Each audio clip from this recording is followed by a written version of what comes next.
நடுவில் என்னாச்சுன்னா அவங்களுக்கு நீ ப்ராப்ளம் வந்து ஆப்ரேஷன் பண்ணாதான் அதுக்கப்புறம் அவங்களுக்கு அந்த பெயின் குறையும்னு சொன்னாங்க. அதனால மேம் வந்து கேட்டிருந்தாங்க, அந்த ஆப்ரேஷன் முடிச்சுட்டு வந்து கண்டினியூ பண்ணலாமான்னு. பட் நடிச்சிட்டு இருக்க எல்லாருமே, எல்லா ஆர்டிஸ்ட்டுமே பயங்கர பிஸியான ஆர்டிஸ்ட். நீங்கள் அவங்க டேட்டை இப்போ 10 நாள் விட்டிங்கன்னா திரும்ப எல்லாரையும் அசம்பிள் பண்ணுறது ரொம்ப கஷ்டம். நான் சொன்னேன், கலை ப்ரோ எதுவுமே பேசாதீங்க மேம்கிட்ட, காலில் படார்னு விழுந்துருங்க, வேற வழியே கிடையாது.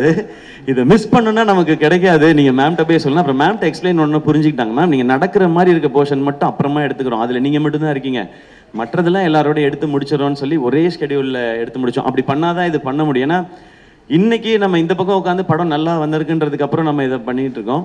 ஆனால் அந்த கேல்குலேஷனுக்கு அது கரெக்டாக வந்து சேரணும், அந்த டேஸ்க்குள்ளே முடிக்கணுன்ற நிறையா ப்ரெஷர் இருந்தது. பட் உங்களுடைய சப்போர்ட் அண்ட் எல்லாருடைய சப்போர்ட்லேயும் சிவா வந்து என்ன டேட்டில் படம் முடிக்கிறேன்னு சொன்னாரோ அந்த டேட்டில் படத்தை முடித்தார். அதுக்கு காரணமாக இருந்த சிவகுமார் முருகேசன் அவரும் அவருடைய டீம் எல்லாருக்கும், அவங்களுடைய அசிஸ்டன்ட் டைரக்டர்ஸ் எல்லாருக்கும் வாழ்த்துக்கள்.